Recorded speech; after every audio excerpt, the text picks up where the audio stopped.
What's going on, guys? Mike here, the Detroit Borg, with a look at the new 15-inch MacBook Pro with Retina Display, which has finally been updated along with the rest of the MacBooks that already saw their updates.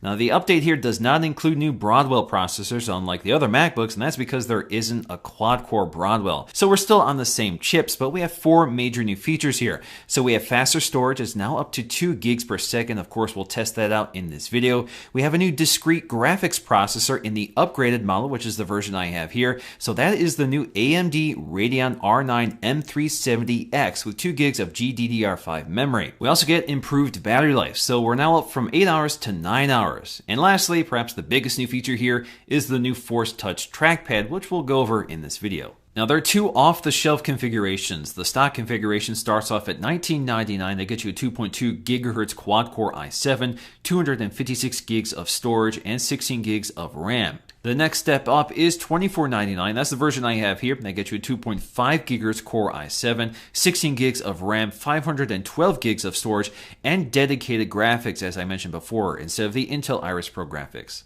Now, in terms of the unboxing experience, it's pretty familiar here. We have our specs on the back in this nice, simple white box that highlights the thinness of the MacBook Pro. So removing the plastic surrounding the box, we can lift up the lid, and first thing we'll see is that bright white backlit Apple logo, which is still here, of course, hasn't been lost like we saw with the MacBook.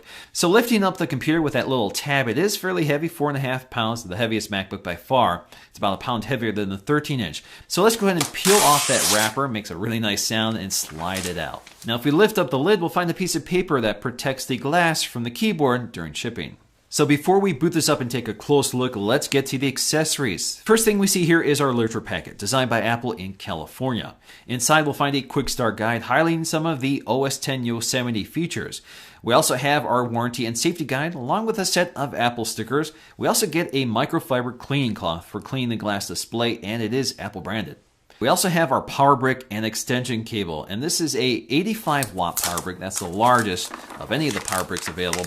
This charges that 99.5 watt-hour lithium polymer battery inside the MacBook and uses that familiar MagSafe 2 connector, which is reversible. The power brick itself is also pretty familiar here. You have a set of removable prongs, so you can use an extension cable, which they have included here, or you can use an international wall adapter while you're traveling. You can also fold out these clamps for winding out the cable for cable management, so you can travel neatly. In terms of the design, it looks identical to the previous generation. All the updates are internal. Of course, we do have a new Force Touch trackpad, which also looks the same. Returning once again is that beautiful high-resolution 2880 by 1800 Retina display, good for 220 pixels per inch. So that's the largest resolution that Apple has on any of its laptops right now. So that compares to the 13-inch, which is at 2560 by 1600. We still have that nice anti-reflective coating, so it's able to mitigate glare, doesn't completely eliminate it, but it's a really sharp, vivid, bright display with great off-axis viewing, and it's ideal for people who are doing photo editing or video editing. Now, once again, we have an edge-to-edge glass panel which is surrounded by a rubber gasket that seals up the computer and prevents the glass from touching the body when it's closed. At the top of the bezel, you'll find the same FaceTime HD camera, good for 720p resolution,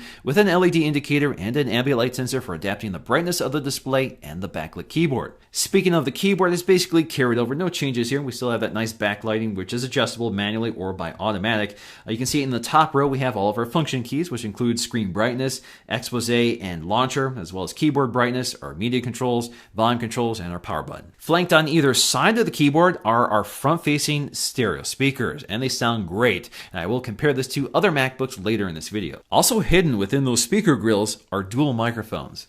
Of course, we also have our new Force Touch trackpad, which isn't too large. It actually looks kind of small on the size of the 15-inch MacBook Pro, but again, it's a nice glass surface, feels great to use, and is very accurate and sensitive. On the left side, we have all of our familiar I/O. We have our MagSafe 2 connector for charging, 2 Thunderbolt 2 ports, a USB 3.0 port, and a headphone jack, which also acts as an input for a microphone. On the right side, we'll find our second USB 3.0 port, an HDMI output, and an SD-XC card slot. On the front, you'll find a notch for picking up the display of the laptop, and the hinge is perfectly weighted, so it doesn't lift up the entire computer when you lift up the display. On the bottom of the MacBook, you'll find a single panel held on with pentalobular screws, very familiar to other MacBooks.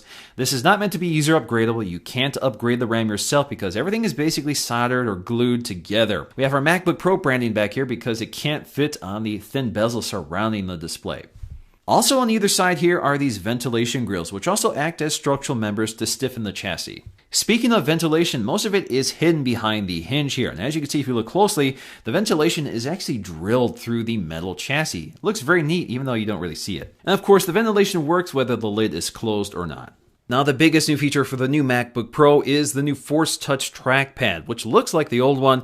It has a nice glass surface with multi-touch gestures. The big difference here is internally.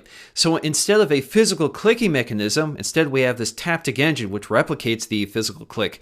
It also has 4 force sensors, so it can actually determine how much force you're applying to the trackpad. So this means that you get this new gesture in OS X called force clicking.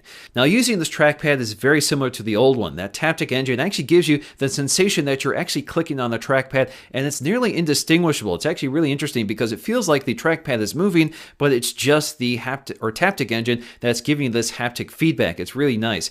Now the great thing about this trackpad is that you have this nice even clicking across the entire trackpad. It's not stiffer toward the top like it is on the traditional trackpad. Now, force clicking happens when you press harder on the trackpad. So you get the first click and then you'll get a secondary click when you force click. Now, force clicking can be used in a number of ways. One of them is to bring up quick look. So for example, if you have a video thumbnail, just force click on it and you get a quick look of the video. You can also look up a word in a web browser or something like that by force clicking on the word, which is very handy. Now, perhaps the most interesting application for force clicking is within media playback. So if you force click on one of the media controllers, you can actually speed up your media scrubbing by pressing and holding deeper on the trackpad. Now, when you're doing this and you press harder on the trackpad, you actually get a sensation that you're moving through the detents of the fast forwarding speeds. And when you lift up the finger or reduce pressure, you get the same in reverse, which is really interesting. It's very effective. Now, there are many other ways of using force click, and I'm sure many more will be added soon, but one of my favorites right now is previewing web pages on the website. So for example, if you have a web page full of links, instead of opening individual tabs, you can actually force click one of those links to get a preview of that page before opening it, which I think is very useful. Now, if you look really closely at the trackpad, you can see there is a slight amount of movement, and that's because the force sensors need some movement to detect pressure. Now, force clicking is a software feature, so if whatever you're doing doesn't support it, you won't get that sensation of the secondary click. Now, you still get a clicking sound, but it's a little different than the traditional trackpad, so let's go ahead and take a listen to the difference.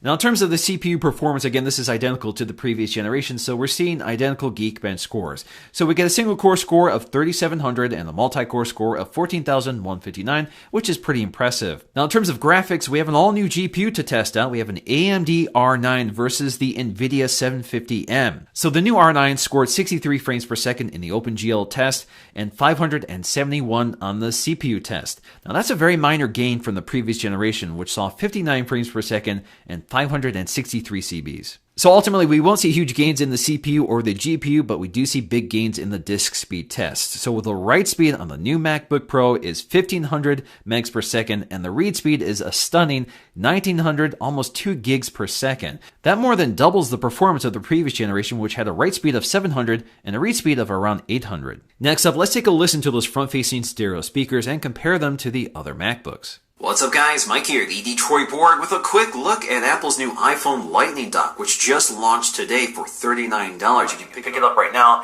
from the Apple website or in the Apple Store. So this is the first time we're seeing an iPhone dock compatible with the iPhone 6 and 6 Plus. Now previously Apple has launched specific docks for each phone that were form-fit to those phones, but instead this time Apple has launched a universal dock that's meant to work with basically any iPhone with a Lightning connector. So the iPhone 5 and newer and the iPod Touch 5th generation. Now, if audio quality is very important to you, you definitely want to go with the MacBook Pro. I think it sounds the best, although I think the MacBook, the small, thin MacBook, is actually pretty close. But both of them sound much better than the tinny and more muffled sound of the MacBook Air and the 13-inch MacBook Pro. Now, in the end, the 15-inch MacBook Pro is by far Apple's most powerful laptop. It's the only MacBook that offers quad-core processors. It's the only MacBook that offers discrete graphics. It's also the largest display with the highest resolution. So this is really geared toward higher-end users who need graphics performance, who need to do photo editing or video editing on the go. So this is definitely geared toward those users. But ultimately, if you just want a large display laptop with solid capabilities that will last you for a long time, then I think the base configuration at $19.99 is a solid option to consider. So in the end, you're left with a very capable computer with a beautiful display, great build quality with precision manufacturing, and a great design that will last for a long time. So that's going to do for me in this video. Thanks for watching, and I'll see you again in the next one.